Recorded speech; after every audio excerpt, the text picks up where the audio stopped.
And talking about his wife, right? Has she been involved in politics all along?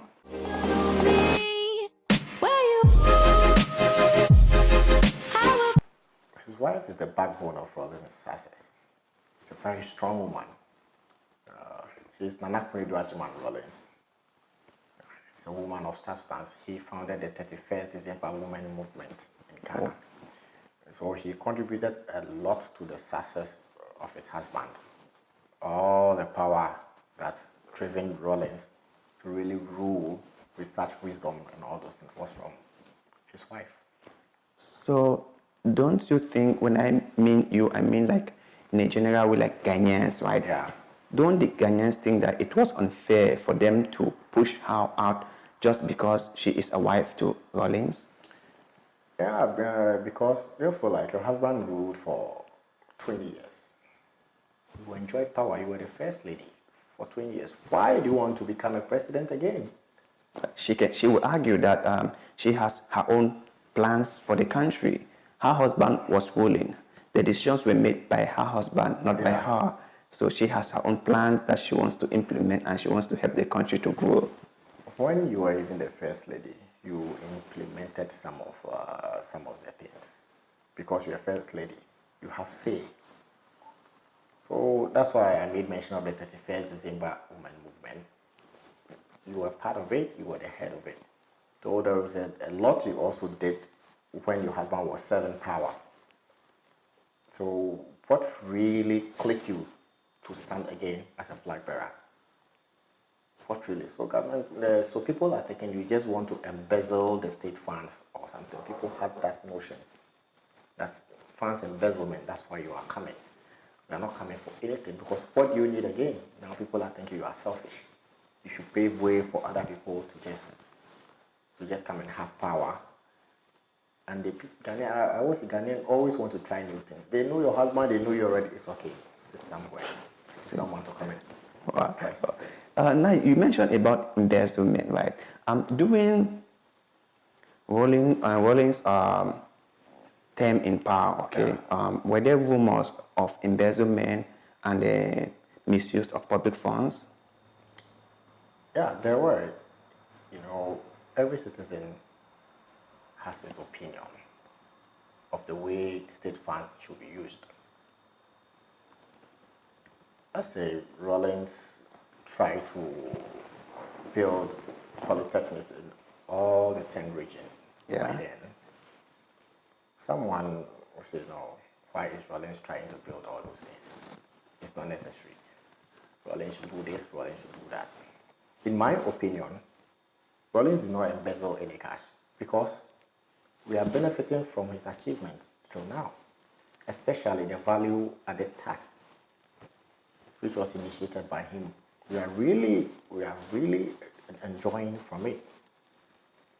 Without him, there wouldn't be any source of funds, you know, to fund state expenditure and other things. He did that. If he really wanted to train the country, for 20 years we would have done that, and we wouldn't have even have anything. We have to begin. But now what he did, his predecessors are just, you know, following up and continuing what he did, and it's really benefiting the citizens. Oh, that's nice.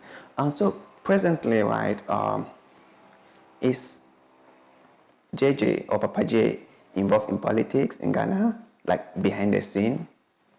Yeah, I would say he's involved. He's involved? He's a smart man. Like now, he's the African Union envoy to Somalia, Yeah. I think, currently. And currently, the daughter is a member of parliament. Oh, wow. So, indirectly, he's still ruling. Yeah. And what about his family members? Are they involved, except his daughter, who is in parliament? Are there other relatives who are like in top governing positions? Just the daughter. Yeah, the daughter is a member. The daughter is the one I know of, the member of parliament. But I know as time goes on, others will join.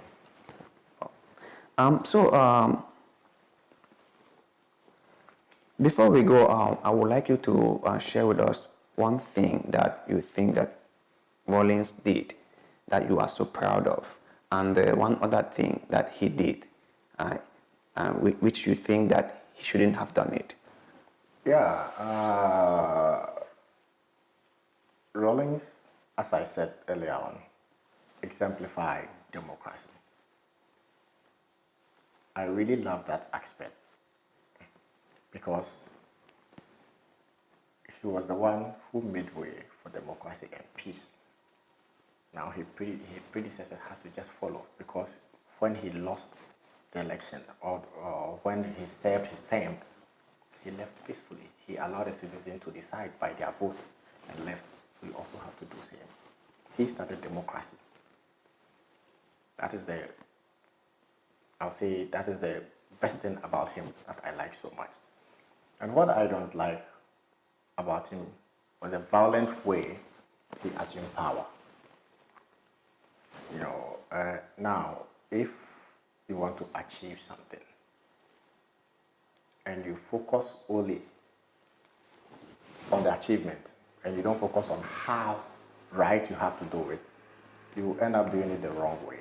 Yeah. Now, people remember just the negative aspect of it. Psychologically, people remember negative aspect of things more than the positive. Yeah. So that is really what I don't like about him, the violent aspect of him. Well, Mr. Rawlings would say the end justified the means. Yeah, that's true. So has he ever kind of like apologized for the way he took over power, or has he always claimed that it was the right move for him? It was the right move that he took. The military is never wrong. You know, the military, they call it do before complain. So he thinks something was wrong. That's why he came. He came to fix something. And he really did something that we are benefiting from. So what should he apologize for? And let's say the people he executed, they wanted to kill him. They took him to prison. They signed a death sentence for him, and he escaped. So, mister, if I want to kill you, now you have the chance to escape. And you have the chance to kill me, what will you do? So you have to take your chances. Yeah, you have to take your chances. So that's what he did, because he was also scared. Oh, I'm not in power. If people wanted to kill me, I'm in power. They can still come and kill me. So I have to get them off. Then he took them off. But still, you know, death shouldn't be the final decision Exactly. for anything. I think it wasn't right. He should have find another way, imprison them or Exile them if it may be. Yeah, it wasn't just right for him to take that action, that drastic action, which have left a red mark on all his white achievement. Yeah, and recently he was in court about the case or something, like they were trying to review his actions and decisions. So how did it end up? It was like, you know, sometimes some of these things have to stay within the country, right? You know, the government focus on his positive aspect and his impact that have made on the Ghanaian life until now. So that we have to forgive him for some things, because he have done something for the country.